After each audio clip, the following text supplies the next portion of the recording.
तो जैसे कि आप देख सकते हैं इसमें क्वेश्चन दिया है, find the equation of the circle passing through 0,0 and making intercept A and be on the coordinate axis.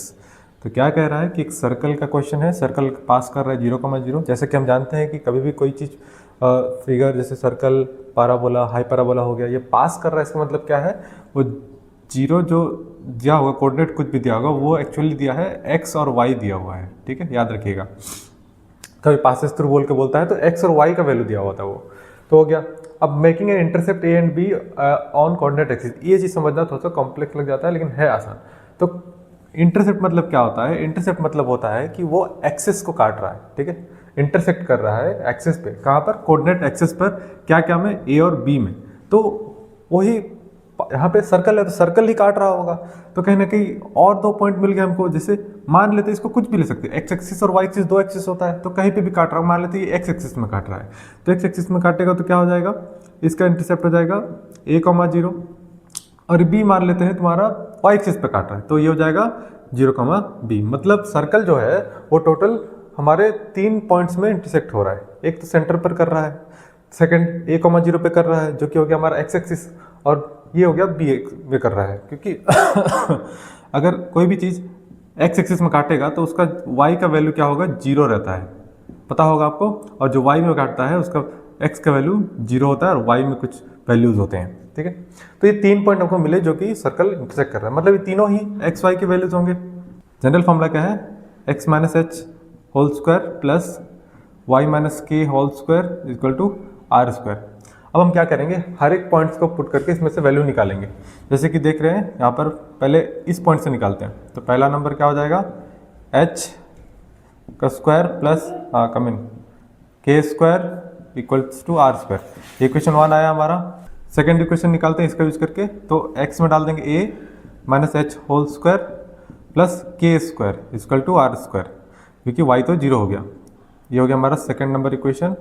Third हो जाएगा हम लोग का एच स्क्वायर, क्योंकि यहाँ पर x 0 है, प्लस b माइनस के whole square equal to are square. हमारे पास 3 इक्वेशन आ गए। अब इन 3 इक्वेशन से हम सॉल्व करेंगे और वैल्यूज निकालेंगे जो हमको चाहिए। जैसे कि देखते हैं, पहले ये वाला जो हो गया ये हमको बहुत हेल्प करेगा। हम इन दोनों को पहले देखते हैं। तो यहाँ पे क्या हो सकता है, पहला एक हो गया a minus h whole square plus के square equal to are square. इसको हम ओपन कर लेंगे, a square plus h square minus 2ah plus के square equal to are square, है ना। अब जैसे कि देख सकते हैं यहाँ पे मेरे पास वैल्यू है एच स्क्वायर और के स्क्वायर का क्या वैल्यू आ रहा है, आर स्क्वायर। तो यहाँ पे मेरे को दिख रहा है ये एच स्क्वायर यहाँ पर पड़ा है, यहाँ पे के स्क्वायर, तो एच स्क्वायर प्लस के स्क्वायर क्या डाल देंगे हम, पहले जो लिखा ए स्क्वायर इधर पे था माइनस 2ah ये रह गया, और एच स्क्वायर और के स्क्वायर के बदले क्या लिखेंगे, आर स्क्वायर लिख देंगे, plus R square equal to are square. अभी आर स्क्वायर इधर पॉजिटिव है, इधर जाकर के नेगेटिव हो जाएगा तो दोनों ही कट जाएंगे। तो बचा क्या, a square minus 2ah equal to 0 बच गया। अब यहाँ पर से हम क्या करेंगे, a square is equal to 2ah लिख देंगे, और यहाँ से h का वैल्यू आ जाएगा मेरा a square by 2a, that is a by 2,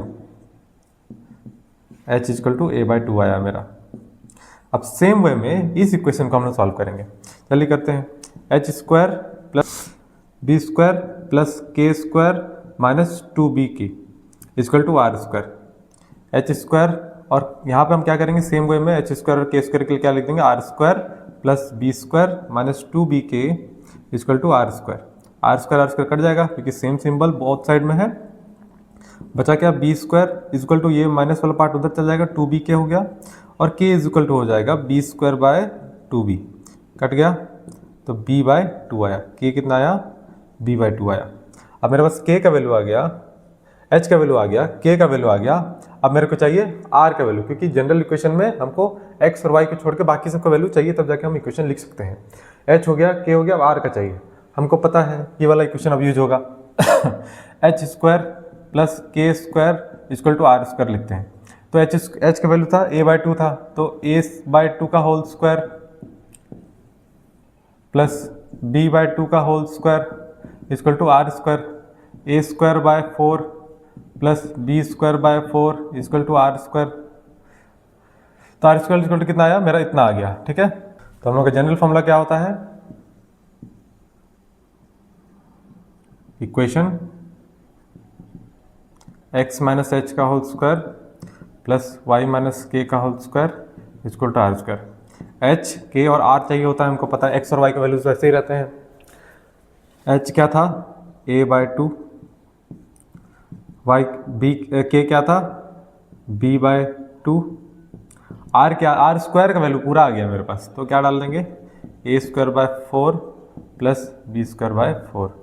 ये आ गया हमारा finally equation of the circle.